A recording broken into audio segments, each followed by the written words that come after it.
ஆத்ம வணக்கம். உலக சாந்திக்குள்ள ஜீவிதம் 1ஆம் பாகம். தலைப்பு மும்மூர்த்திகள். சிவன் ஜீவனும், விஷ்ணு மனமும், பிரம்மா அகங்காரமும் ஆகும். 2. பிரம்மா என்பது அகங்காரம் ஆகும். பிரம்மாவான அகங்காரம் விஷ்ணுவான மனதில், அதாவது நாபியில் இருந்து உண்டாயிற்று. விஷ்ணு இல்லாவிட்டால் பிரம்மா இல்லை. மனம் இல்லாவிட்டால் அகங்காரமும் சிருஷ்டியும் இல்லை. நமக்கு முன்பாக இக்காணுகின்ற உலகமானது நம்மிலிருந்து ஒரு முட்டை வடிவமாய் பிரதிபலித்ததாகும். அதன் உற்பத்தி மனதிலிருந்து ஆகும்.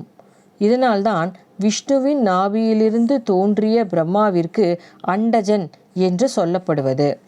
முட்டை வடிவான உலகத்தின் உற்பத்தி மனதிலிருந்துதான். மனமே சக்தி, அதுவே விஷ்ணு. அப்பொழுது சக்தியாய் மனமாய் இருக்கின்ற வஸ்து சுக்கிலமாகும். அச்சுக்கிலம் நம்முடைய சிரசான ஆகாயத்தில் உறைந்துள்ளது. அதுவே விஷ்ணுவான மனமாய் இருக்கின்ற சுக்கிலம். அந்த சுக்கிலம் நம்மிலிருந்து விட்டு போகாமல் ஒரு முட்டை வடிவாக நீர்க்குமிழ் போல வெளியே உப்பி இருக்கிறது. அதையும் தாங்கிக் கொண்டாகும் நாம் இருப்பது. அதுவே பிண்டாண்டம். 3. பிரம்மாண்டம் என்று கூறுவது பிரம்மஸ்வரூபமான சுக்கிலம் இருக்கின்ற சிரசிற்கே ஆகும். அந்த சிரசிலிருந்து ஜீவசக்தியாய் பரமாத்மாவாய் இருக்கின்ற வாயு பிரகிருத்தியாய், அதாவது இயற்கையாய் இருக்கின்ற மாயா உருவமாய் வெளியே தள்ளி வந்ததுவே இக்காணுகின்ற உலகம். இது பிண்டாண்டம் ஆகும். இப்பிண்டாண்டமாய் இருக்கின்ற உலகம் பிரம்மாண்டத்திலிருந்து முட்டை வடிவாய் உற்பத்தியான போது நான் எனும் அகங்காரம் உண்டாயிற்று. அந்த அகங்காரமே பிரம்மா. இவ்விதமேயாகும் பிரம்மாவின் தோற்றம்.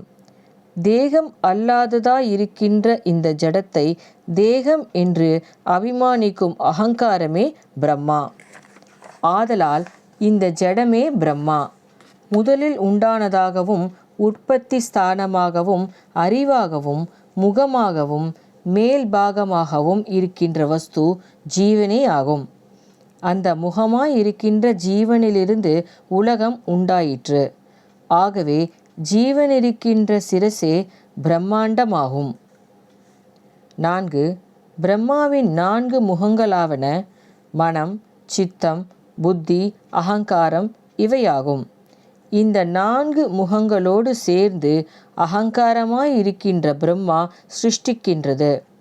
அதனால் பிரம்மா நான்முகன் என்று கூறப்படுகிறது. 5. மும்மூர்த்திகளாய் இருக்கும் முக்குணங்களையும் ஒன்றாக சேர்த்து அவற்றின் பிறப்பிடமான ஆகாயத்தில் எப்பொழுது லயிக்கச் செய்கின்றோமோ அப்பொழுது முக்குணம் அற்றவனும் முக்குணம் கடந்தவனும் ஆகிறோம். அதுவே மோட்சம் எனப்படுவது. ஆத்ம வணக்கம்.